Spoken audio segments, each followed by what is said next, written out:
Assalamualaikum warahmatullahi wabarakatuh. Waalaikumsalam warahmatullahi wabarakatuh. Selamat datang teman-teman di Irma Channel. Dan pada kesempatan kali ini kita akan membuat sebuah segmen baru dalam video di YouTube Irma.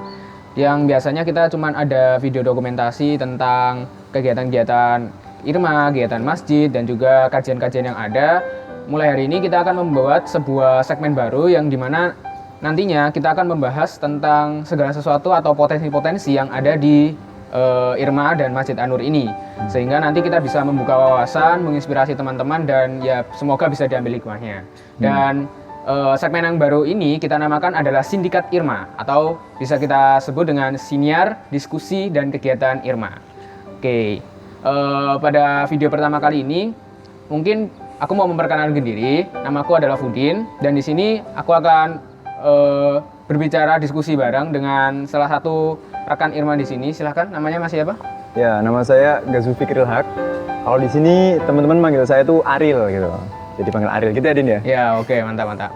Nah, untuk di episode pertama kali ini kita punya sebuah tema yang menarik, yaitu tentang bagaimana strategi dakwah yang sudah dilakukan oleh teman-teman Irma saat ini. Ya, gimana Mas Aril?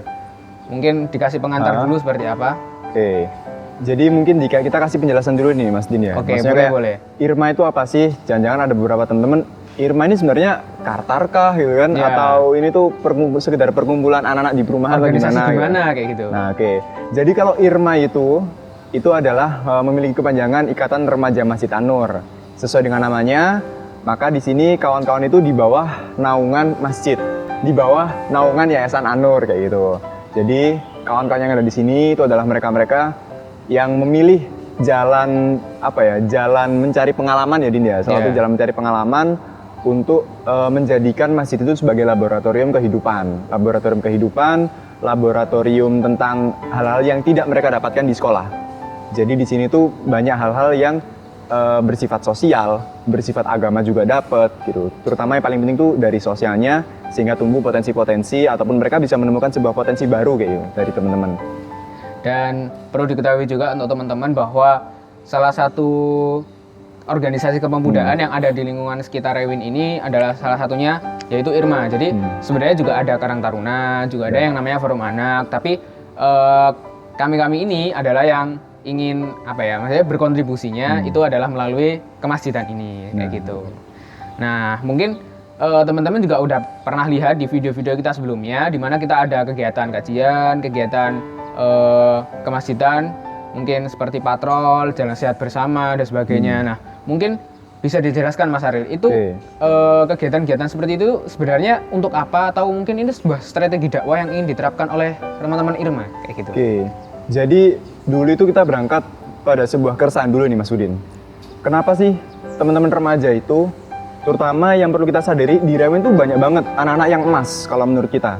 Banyak banget mereka-mereka yang memberikan kontribusi lebih di sekolahnya, di lingkungan kampusnya. Tapi ada pertanyaan besar, kenapa mereka kok tidak memilih masjid itu sebagai salah satu jalan untuk mencari atau mengembangkan potensinya, atau seminimal mungkin menggunakan potensinya untuk masyarakat terdekat. Kayak gitu. Jadi banyak banget tuh di lingkungan kita itu emas-emas yang ada di sekitar. Nah, dari keresahan itu, akhirnya kawan-kawan memiliki sebuah hasil diskusi lah bahasanya. Kenapa kok masjid itu hanya digunakan oleh remaja sebagai tempat beribadah, tempat untuk mengaji, tempat untuk berinfak, padahal kita bisa menggunakan ataupun bisa memanfaatkan masjid itu sebagai jalan dakwah kita bermula pada sebuah potensi yang dimiliki masing-masing anak, ataupun setidaknya kita memfasilitasi untuk mereka menemukan potensi mereka itu ada di mana, kayak gitu. Kalau misalnya kawan-kawan itu melihat kok ada musik patrol, kok ada Irma Dokum, kok ada kantin Irma, dan yang lain-lainnya, itu adalah salah satu cara dakwah kita sebenarnya Mas Udin.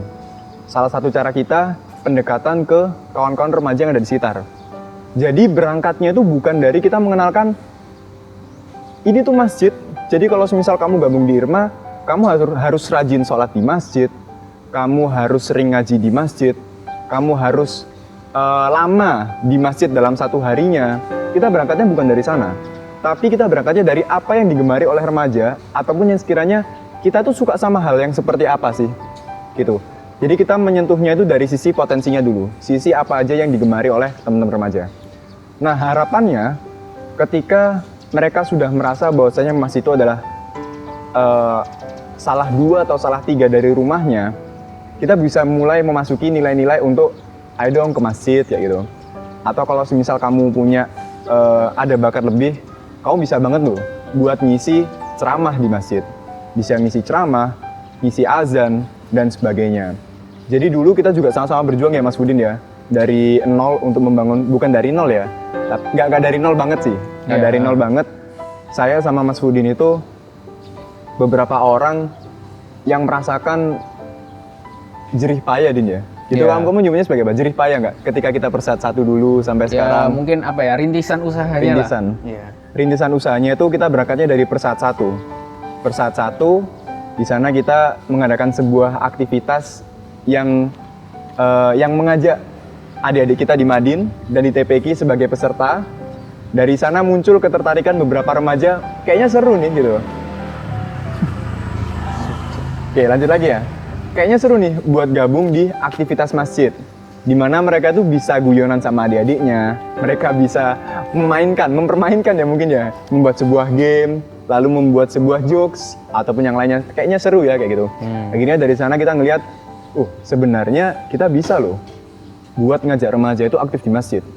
Dengan pendekatannya itu adalah pendekatan hal yang digemari oleh kawan-kawan remaja, terutama kalau kita sebutannya itu sebagai eksistensi manusia. Itu adalah salah satu juga cara yang digunakan oleh kawan-kawan remaja masjid di sini, IRMA gitu. Gimana caranya remaja masjid itu bisa menjadi sebuah wadah eksistensi manusia kalian, bukan hanya di OSIS, bukan hanya di BEM kampus gitu loh. Tapi di sini kamu juga bisa eksis gitu loh. Kamu bisa eksis, tapi goals utamanya bukan untuk kamu buat eksis. Ya itu kan, goals utamanya adalah ya apa carane anak-anak muda di sekitar itu bisa jamaah di masjid gitu. Jadi kalau bisa dibilang, apakah kita punya referensi remaja masjid lain? Apakah kita mencontoh remaja masjid lain? Bisa dibilang kayaknya enggak ya Mas Budin ya? Ya kalau misalkan kita nemu mungkin ada kegiatan-kegiatan yang positif, kalau dari entah masjid lain atau mungkin dari pengalaman teman-teman kita yang kegiatan di luar atau dimanapun, ini ada kegiatan yang positif nih. Nah bisa kita contoh, ya kita bisa contoh itu. Bisa mengadaptasinya lah, bisa mengadaptasi. Nanti pun bisa kita sesuaikan sama stylenya IRMA itu seperti apa, kayak gitu kan. Iya, benar-benar. Jadi gitu sih. Jadi kadang-kadang itu ada beberapa pertanyaan, remaja masjidmu kok bisa kayak gini gitu loh. Referensimu dari remaja masjid mana? Kalau misal aku pribadi mengatakan, kita nggak ada referensi dari mana-mana. Goalsnya tetap sama. Saya rasa goals dengan teman-teman kawan-kawan seperjuangan kita yang di masjid lain, itu goalsnya sama. Gimana caranya kawan-kawan remaja itu bisa memaksimalkan kepemudaan Islamnya di masjid, ataupun seminimal mungkin gimana caranya mereka tuh bisa sholat jamaah di masjid. Goalsnya sama, tapi dengan path yang berbeda, jalur yang berbeda. Pendekatan kita bukan, ayo kamu bantu dong kajian gitu, ayo dong bantu dong, ayo ikut ngaji dong di masjid. Pendekatannya bukan dari sana, tapi semisal apa yang kamu sukai di masjid, bukan apa yang kamu sukai di masjid ya, apa yang kamu sukai yang bisa difasilitasi oleh masjid. Benar-benar. Makanya tadi muncul ada IRMA Patrol, yang sekarang mereka punya nama Antasena Putro. Lalu di sini juga ada kantin, itu memfasilitasi kawan-kawan yang gemar untuk interaksi dengan interaksi bisnis, jual beli, ketemu calon pembeli, strategi pemasarannya bagaimana, terus nyari produknya, suppliernya bagaimana, ngatur keuangannya juga. Mengatur keuangannya, pencatatan keuangannya. Terus kita juga ada memfasilitasi potensi terkait dengan tim dokumentasi. Jadi kawan-kawan tuh sampai diberangkatkan kalau semisal ada event dari warga yang beliau-beliau ini butuh bantuan, kawan-kawan memaksimalkan adanya kesempatan itu untuk mencari apakah ini potensiku, atau mereka sudah mengetahui potensinya sehingga mereka itu memaksimalkan potensinya di sini, kayak gitu. Terus ada juga tim dakwah kita, Din. Tim dakwah kita yang sekarang itu ada 2 program utama yang insya Allah nanti bakal terus berkembang. Dua program utamanya ini apa sih? Yang pertama adalah jadwal muazin muda setiap isyaknya. Jadi setiap isya di Masjid An-Nur itu muazinnya adalah kawan-kawan muda yang IRMA, yang sebagai pengurus IRMA ataupun sebagai partisipan IRMA gitu. Terus kita punya tim pengawal SOP.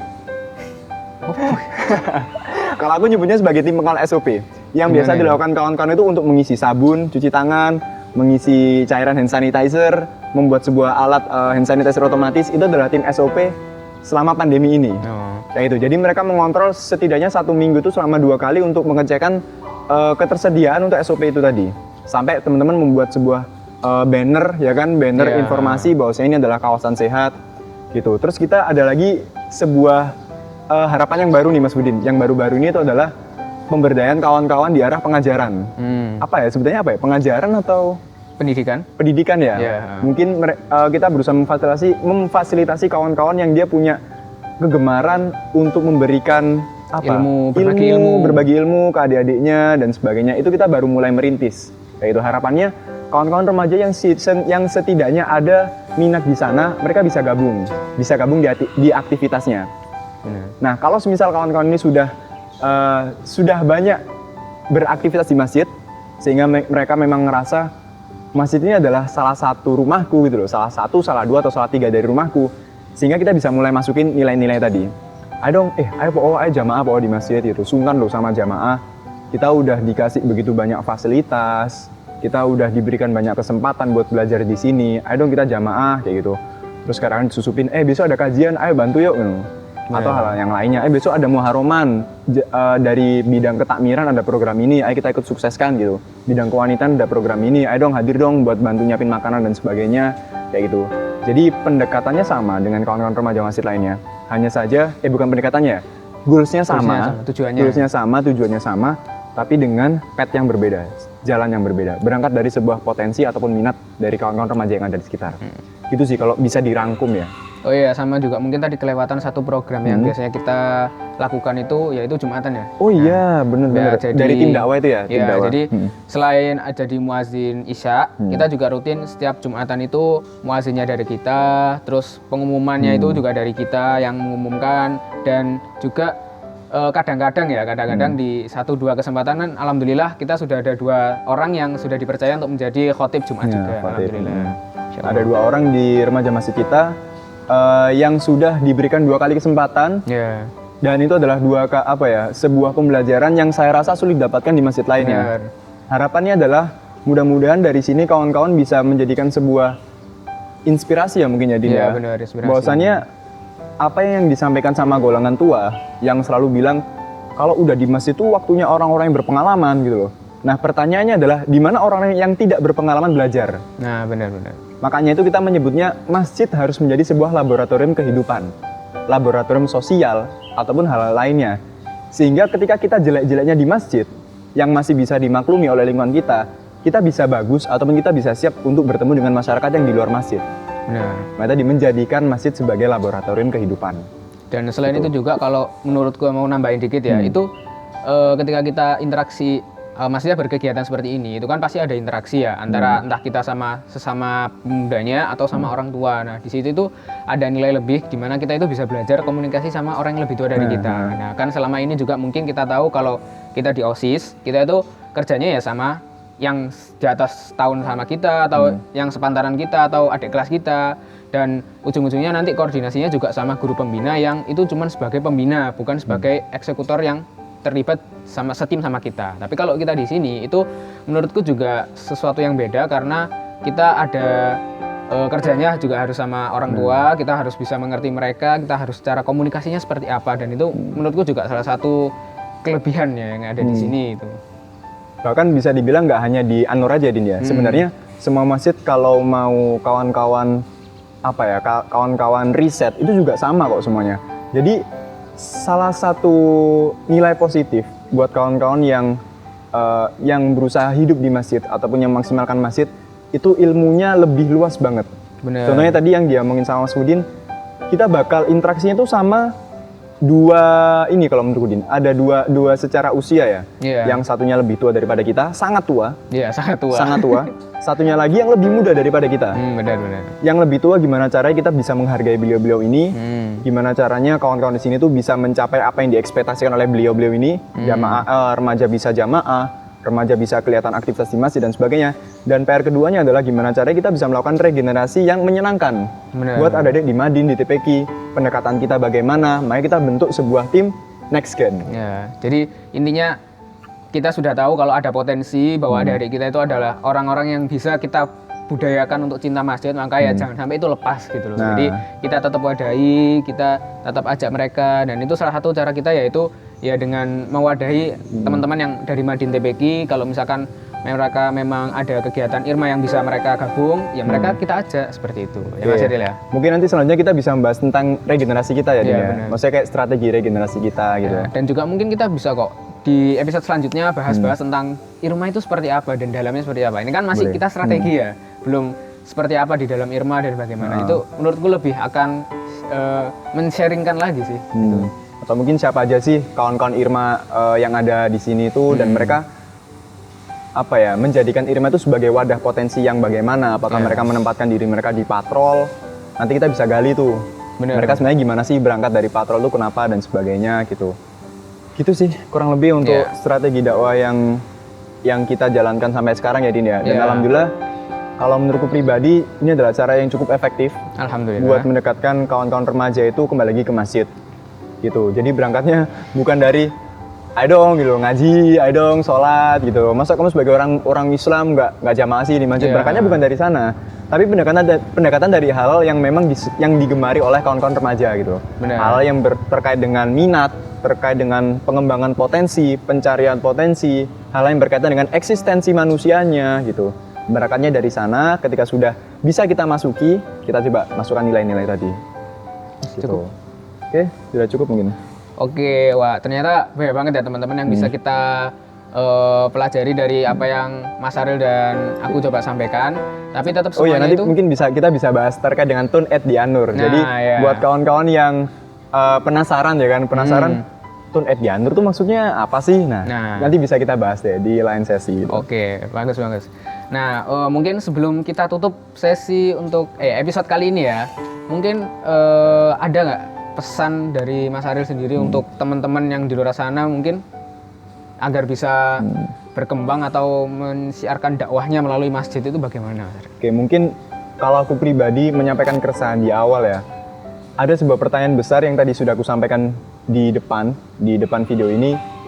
Kawan-kawan remaja itu kalian memiliki potensi yang sangat besar.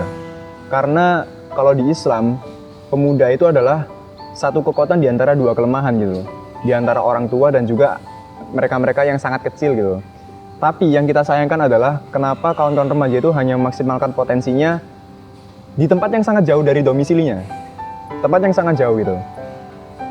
Padahal masyarakat terdekat kita itu yang menunggu kita selama ini. Yang setiap kali kita di wilayah rumah kita nanti ya iki gitu. Oh kuliah, oh sekolah, oh ya wes gitu. Padahal ada selalu doa yang disampaikan oleh tetangga-tetangga kita ini, oleh jamaah-jamaah ini. Yo mudah-mudahan arek iki pinter kayak gitu loh. Nah, harus ada feedback kalau menurutku, harus ada feedback untuk masyarakat terdekat kita. Di perumahan kawan-kawan semua, di kecamatan kalian, atau itu kecamatan sebenarnya sudah termasuk lingkup yang agak besar ya di ini ya. tempat tinggal sekitar lah pokoknya. Di tetangga kita gitu loh. Coba deh kawan-kawan melakukan pendekatan ataupun sebuah aksi deh. Aku paham kalian, bukan aku paham ya. Aku percaya kalian tuh bener-bener cerdas. Terutama kawan-kawan kuliah, itu pasti ada aja satu ilmu yang menurut kalian itu adalah hal yang remeh, tapi itu besar bagi masyarakat terdekat kita gitu. Yang kita tuh bikinnya tuh gampang gitu loh. Tapi menurut masyarakat terdekat kita, alhamdulillah akhirnya ada sebuah teknologi ataupun sebuah riset ataupun sebuah data yang bisa bermanfaat bagi masyarakat terdekat. Ini itu sebelum kalau bisa dibilang itu kayak apa Mas Budin? Kayak apa ya? Ya ora, aku semut paham. di jauh. Gajah di peluk mata tak nampak. Apa ya? Aku lali peribahasa. Nah, kurang lebihnya kayak gitu ya. Ya, pokoknya malah sesuatu yang jauh itu nampak, tapi sesuatu yang sudah sangat dekat dengan kita itu malah Terkadang nggak nampak. Ya. nggak nampak gitu loh. Padahal orang-orang terdekat kita itu butuh kalian-kalian semua gitu. Kontribusi sekecil apapun nggak masalah. Kayak gitu. Oke. Gitu mungkin pesannya. Oke, mantap sekali ya teman-teman. Pesan dari Mas Aril ini semoga kita semua yang ya masih sama-sama berproses, belajar. Sama-sama belajar gitu ya. Marilah kita jadikan masjid itu walaupun kita masih belum bisa maksimal ya, tetap kita pelan-pelan jadikan itu sebagai wadah untuk kita berproses dan juga mengembangkan diri dan Menghidupi masjid menghidupi gitu. masjid. Terutama kita sebagai generasi Islam ya Din ya. Benar, generasi dan Islam. tempat ya memulai dakwah kecil-kecilan lah, Kecil-kecilan. yang semampu kita dan Ala remaja milenial. benar, dan mungkin sesuai dengan kadar kita, kayak gitu. Oke. Mungkin cukup sekian aja videonya teman-teman. Mungkin kalau misalkan kalian ada saran, kritik dan komentar, boleh Atau ada banget. pertanyaan terkait dengan Irma. Bener, ada pertanyaan juga boleh banget disampaikan ke kolom komentar. Atau mungkin kalian mau cek ke Instagram Irma @irma_rewin, boleh banget juga. Di situ kita juga akan ngeposting kegiatan-kegiatan kita yang sudah dan akan kita lakukan di sana. Kemudian jangan lupa untuk tetap ikuti channel kami, bisa dengan subscribe dan juga like dengan video ini, dislike kalau nggak suka, dan udah, mari ngono deh. Oke. Sampai jumpa di Terima kasih. Assalamualaikum warahmatullahi wabarakatuh. Tun Waalaikumsalam Edianur. warahmatullahi wabarakatuh. Tun Edianur.